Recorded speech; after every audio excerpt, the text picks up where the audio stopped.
Hello everyone. तो कैसे हो आप लोग? आशा करता हूँ अच्छे होंगे और आपकी स्टडी बहुत अच्छी चल रही होगी। मैं मलकीत स्वागत करता हूँ एक और बार आपका अपने YouTube channel MR education hub पर। और जैसे कि आपको पता हम रेगुलर करवा रहे हैं वीडियो में SST 10th क्लास की, क्योंकि आपके एग्ज़ाम बहुत नज़दीक हैं। और आज मैं आपके लिए लेके आया हूँ एक और नई वीडियो। अगर आपने पुरानी वीडियो नहीं देखी तो इस वीडियो के डिस्क्रिप्शन में उसका लिंक है, आप वो भी ज़रूर कर लें। हम नेक्स्ट चैप्टर पढ़ेंगे बंदा सिंह बहादुर और उनकी द्वारा लड़ी गई लड़ाइयाँ। और हम अलग से एक सिख मिशन वीडियो बनाएंगे और इसमें उसको इंक्लूड नहीं करेंगे, क्योंकि अच्छी वे से हम आपको कली कली बातें बताएंगे। तो जैसा कि आपको पता है कि 1708 में गुरु गोविंद सिंह जी ज्योति ज्योत समा गए और उन्होंने अपनी गद्दी के लिए किसी को भी योग्य नहीं समझा। इसीलिए उन्होंने सिखों को आदेश दिया कि वो जो आदि ग्रंथ है या गुरु ग्रंथ साहिब है उसको ही अपना गुरु बनाए। इसी उद्देश्य से जब 1670 में जन्म हुआ था किसका, बंदा सिंह बहादुर का, वो तब तक बंदा सिंह बहादुर नहीं था। उसका पुराना नाम हुआ करता था माधोदास या बंदा सिंह बैरागी। और ऐसा कहा जाता है कि बचपन में ही वो शिकार खेलने का उसको बहुत शौक था और वो डेली रूटीन में शिकार खेला करता था। अभी तक गुरु गोविंद सिंह जी उसको नहीं मिले थे और वो नॉर्मल व्यक्ति हुआ करता था। वो एक दिन ऐसा कहा जाता है डेली वे में ही तरह वो एक दिन भी जंगल में गया हुआ था और उसने तीर चलाया और वो तीर एक गर्भवती हिरण को जाके लगा और तीर लगने की वजह से उस हिरण की क्या होगी, मौत होगी। और जब वो हिरण के पास गया तो उसके सामने क्या देखा उसने, वो जो हिरण गर्भवती थी उसके 2 बच्चे उसके सामने तड़प के मर गए। और इस घटना ने पूरी पूरी लाइफ बदल दी किसकी, बंदा सिंह बहादुर की। इसलिए उसके बाद उसने प्रण किया कि मैं आज के बाद कभी भी शिकार नहीं खेलूंगा। उसके बाद उसने सब कुछ शस्त्र त्याग कर दिया और उसके बाद वो एक माधोदास बन गया, मतलब बैरागी बन गया। उसने सब कुछ त्याग दिया और वो जंगलों में रहने लगा और जंगलों में नदेड़ में रहने लगा। और ऐसा कहा जाता है जंगलों में जाता वो सेवा किया करता था सबकी।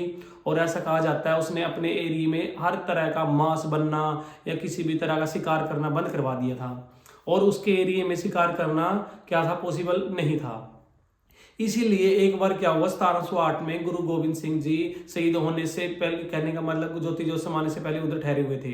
इसीलिए गुरु गोविंद सिंह जी ने अपने सिखों को आदेश दिया कि वो हिरण को पकाएं, क्योंकि उन्होंने किसको जताना था, बंदा सिंह बहादुर को बताना था। इसलिए जब वो हिरण पकाने लगे तो गुरु गोविंद सिंह के पास आए कौन, बंदा सिंह बहादुर।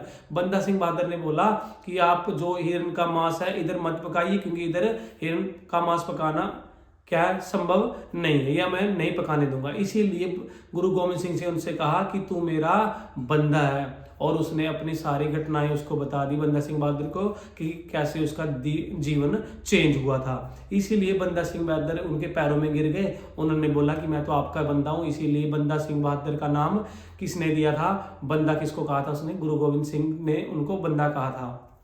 इसीलिए माधवदास से कौन बना, बंदा सिंह बहादुर। उसके बाद जब 1708 में ज्योति ज्योत समा गए गुरु गोविंद सिंह जी, इसीलिए सिखों का अगला लीडर बन के कौन आया, बंदा सिंह बहादुर। उसके बाद बंदा सिंह बहादुर ने आते ही क्या किया, सिखों को आदेश दिया और उनकी जो की सेना थी वो संगठित की, यानी ग्रुप बनाना स्टार्ट कर दिया, जिनको हम आगे मिसलों का नाम देते हैं। इसीलिए सबसे पहले जब बंदा सिंह बहादुर को पता लगा कि जितने भी मुगल हैं, पठान हैं, वो विद्रोह किया करते थे सिख धर्म का, इसीलिए उन्होंने उनके विरुद्ध कार्रवाइयां करनी स्टार्ट कर दी। सबसे पहले टारगेट बनाया उन्होंने कहाँ, सोनीपत में। सबसे पहला उन्होंने आक्रमण किया कहाँ पर, सोनीपत पे। अब सोनीपत पे अटैक करने की वजह क्या थी, क्योंकि आपको पता है जो सिखों के 4 साहिबजादे थे, फतेह सिंह, जोरावर सिंह, अजीत सिंह और जुझार सिंह, और उनकी वजह से क्या हुआ, जितने भी मुगलों ने उन पर अत्याचार किए, वजीर खाने किए, उनसे रिलेटेड जो बातें हुई वो कहाँ पर किया करते थे, कहने का मतलब वो सोनीपत में रहा करते थे। इसलिए जो सोनीपत का रूलर था, जब अटैक किया बंदा सिंह बहादुर ने, वो बिना किसी तरह की लड़ाई लड़े वहां से भाग गया और आसानी से जीत गया कौन, बंदा सिंह बहादुर। उसके बाद उसने पूना नामक एक कैथल का एरिया है पूना नामक, उसको पता था भाई जितने भी ये रूलर हैं, जितने भी बादशाह हैं, वहां से क्या करते हैं, धन इकट्ठा करते हैं और वहां पर छुपा देते हैं। इसीलिए उनको क्या पता, लड़ाई लड़ने के लिए धन की आवश्यकता थी, क्योंकि हथियार खरीदने थे।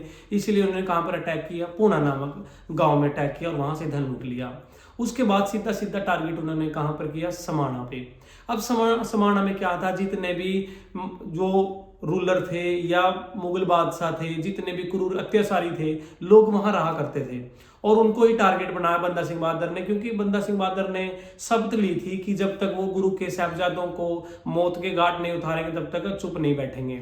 इसलिए उन्होंने, ऐसा कहा जाता है, बंदा सिंह बहादुर ने वहां पर 17,000 से भी ज्यादा मुसलमानों को मौत के घाट उतार दिया था। और जो वो वहां पर जो मुसलमान रहा करते थे, जिन्होंने किसको शहीद करवाया था, उनके साहबजादों को शहीद करवाया था, उनको भी मौत के घाट उतार दिया और वहां से चल पड़े। उसके बाद ऐसा कहा जाता है उन्होंने सरहंद का जो सूबेदार हुआ करता था वजीर खां, जिन्होंने आदेश दिया था किसको, जो अपने सैनिकों को, कि आप किसको उठाए, फतेह सिंह और जोरावर सिंह को क्या करवा दें, शहीद करवा दें, और इसीलिए उनको दीवारों में चिनवा दिया गया था और वो वहां पर मौजूद था, इसीलिए वजीर खां को भी मार डाला था किसने, बंदा सिंह बहादुर ने। उसके बाद ऐसा कहा जाता है सबसे निर्णायक लड़ाई जो लड़ी गई बंदा सिंह बहादुर द्वारा, गुरदास नंगल की लड़ाई, और ये लड़ाई की शुरुआत 1715 में हुई और उस लड़ाई में बहुत ताकतवर थी किसकी सेना, मुगलों की सेना। और ऐसा कहा जाता है कि उनकी सेना में ज्यादा योग्य नेता थे, इसीलिए बंदा सिंह बहादुर का जो था रसद पानी मुक गया था और वो बहुत बहादुरी से लड़े। और उसके बाद लास्ट मोमेंट में क्या हुआ, उनका जो रसद पानी था खत्म हो गया, इसीलिए बंदा सिंह बहादुर के साथ उनके साथियों को भी अरेस्ट कर लिया गया, गिरफ्तार करके, और उनको अपनी कहने का मतलब गिरफ्तार करके उनको गुरदास नंगल से ले जाया गया। उसके बाद बहुत सारे तसीहे या अत्याचार करने के बाद 1716 में बंदा सिंह बहादुर को क्या करवा दिया गया था, शहीद। और उसके बाद जो नेक्स्ट वीडियो आएगी उसके अंदर हम डिस्कस करेंगे किसको, सिख मिसलों के बारे में, जहां पर नवाब कपूर सिंह जत्थे बनाएंगे, बुड्ढा दल और तरुणा दल।